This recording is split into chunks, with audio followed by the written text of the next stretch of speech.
रितेश, क्या शेयर्स हैं आपके पास और क्या सलाह चाहते हैं आप? सर मेरे पास 1000 RFC के शेयर्स हैं। मैंने बाय किए थे 142 पर। अब मैं चाहता हूं कि ये मैं कहां तक इसका वेट कर सकता हूं लोअर पर सर। बिल्कुल, चलिए आप तक सलाह पहुंचाएंगे। Indian railway finance corporation IRFC के शेयर हैं इनके पास, 1000 शेयर हैं।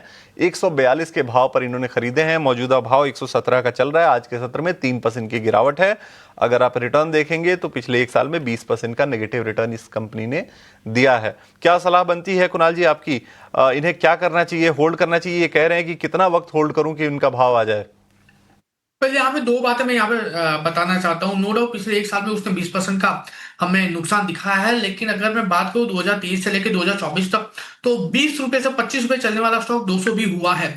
सो अगर आप इसमें अगर सही से अगर इन्वेस्टमेंट करते हो तो हो सकता है कि आने वाले दिनों में आपको भी अच्छा खासा रिटर्न देखने को मिले। अच्छा खासा स्टॉक है, घबराने वाली बात नहीं है। 145 के अराउंड की आपकी खरीदारी है। फिलहाल स्टॉक 117 चल रहा है।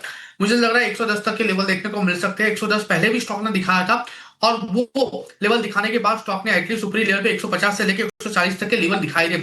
सो यहाँ पे जो व्यू है वो 110 अगर आता है तो वहां पे वापस एक बार एवरेज करके चलने का है। फंडामेंटली अच्छा स्टॉक है, डिविडेंड पेइंग कंपनी भी है, तो आपको वहां पे डबल बेनिफिट हो सकता है। तो 110 आता है, वहां पे एवरेज करके चलिए। यहाँ बाउंस बैक में वापस स्टॉक आपको 140 तक के लेवल दिखा सकता है। लेकिन ये पोजिशनल शॉर्ट टर्म पर्सपेक्टिव से, लॉन्ग टर्म पर्सपेक्टिव की बात करूं तो मुझे लग रहा है कि 160 के ऊपर के भी लेवल आपको इस स्टॉक में देखने को मिल सकते हैं। टर्म और लॉन्ग टर्म दोनों ही तरह से आपको राय मिल गई है IRFC पर। लेवल्स का ध्यान जरूर से रखिएगा। चलिए आगे बढ़ते हैं और अगले लाइव कॉलर को शामिल करते हैं। इस वक्त हमारे साथ ललित जुड़ गए हैं। हाय ललित, गुड आफ्टरनून, पूछिए अपना सवाल। ललित आपको मेरी जी जी पूछिए ललित, आवाज आ रही है आपकी। हाँ मैडम, मेरे पास L&T फाइनेंस के हैं 300 share at the rate of 92। Okay, और जियो फाइनेंस के हैं 1050 share at the rate of 297। ठीक है, 2 शेयर्स हैं आप। और आपका व्यू क्या रहेगा ललित? लॉन्ग टर्म व्यू है मैम। लॉन्ग टर्म, ठीक है। कुणाल हमारे साथ ललित जुड़े हुए हैं इस वक्त और 2 शेयर्स इनके पास, एक एक करके बात करते हैं। सबसे पहले L&T फाइनेंस की बात करें तो 300 शेयर्स है इनके और 92 इनका खरीद प्राइस है। करीब ऑल टाइम लो के आसपास इन्होंने आई थिंक 2 साल के पहले ही कोई खरीदारी की होगी। फिलहाल हल्की फुल्की गिरावट के साथ 298 के लेवल पर L&T फाइनेंस कारोबार कर रहा है। 6 महीने में काफ़ी अच्छे रिटर्न यहाँ पर दिए हैं, 41% से ज़्यादा, और इन्हें भी काफ़ी अच्छा मुनाफा इस वक्त L&T फाइनेंस में हो रहा है। क्या करना चाहिए L&T फाइनेंस में? साथ ही जियो फाइनेंस की बात करें तो 1050 की क्वांटिटी है शेयर्स की और 297 ये अपना खरीद प्राइस बता रहे हैं और आज करीब 2% की गिरावट है। 270 के लेवल पर जियो फाइनेंस इस वक्त कारोबार कर रहा है और 1 महीने के निचले स्तर पर चला गया है। दोनों ही शेयरों पर लॉन्ग टर्म के लिए राय चाहते हैं, सलाह दीजिए।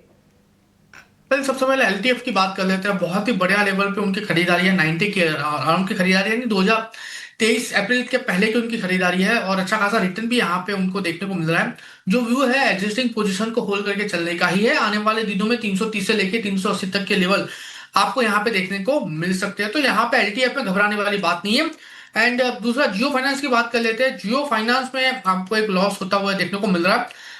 270 के अराउंड ये स्टॉक ट्रेड कर रहा है। मैं कहूंगा कि थोड़ा सा वेट कर लीजिए। ये स्टॉक पे गिरावट पे 250 तक के लेवल आपको देखने को मिल सकते हैं। एंड अगर 250 आता है तो वहां पे एक बार वापस एवरेज करके चले, क्योंकि लॉन्ग टर्म की अगर मैं स्टोरी की बात करूं तो अगर जब भी आपको मौका मिलता है अच्छे खासे स्टॉक में बॉटम पे बाय करने का, आपको वहां पे एवरेज करके जरूर से चलना चाहिए, क्योंकि lower average will become your best friends आने वाले टाइम में। सो 270 चल रहा है, 250 अगर आता है तो वापस आप जियो फाइनेंस में एवरेज करके चलिए। बाउंस बैक में ये स्टॉक आपको वापस 330 एंड अगर इस बार 330 के ऊपर सस्टेन हुआ तो 380 तक के भी लेवल आपको ये दिखा सकता है। बिल्कुल, तो 380 तक के लेवल आ सकते हैं। और ललित ने जब कॉल किया और उन्होंने L&T फाइनेंस का प्राइस बताया तो मुझे लगा कि ललित ये पूछना चाहते हैं कि उन्हें पार्टी कहाँ करनी चाहिए, लेकिन खैर ललित ने ये पूछा कि उन्हें होल्ड करना चाहिए या नहीं। खैर आगे बढ़ते हैं। हमारे अगले कॉलर राम हमारे साथ जुड़े हुए हैं। राम, कौन से शेयर्स हैं आपके पास और क्या सलाह चाहते हैं आप? जी प्राज इंडस्ट्रीज के 400 शेयर है जी।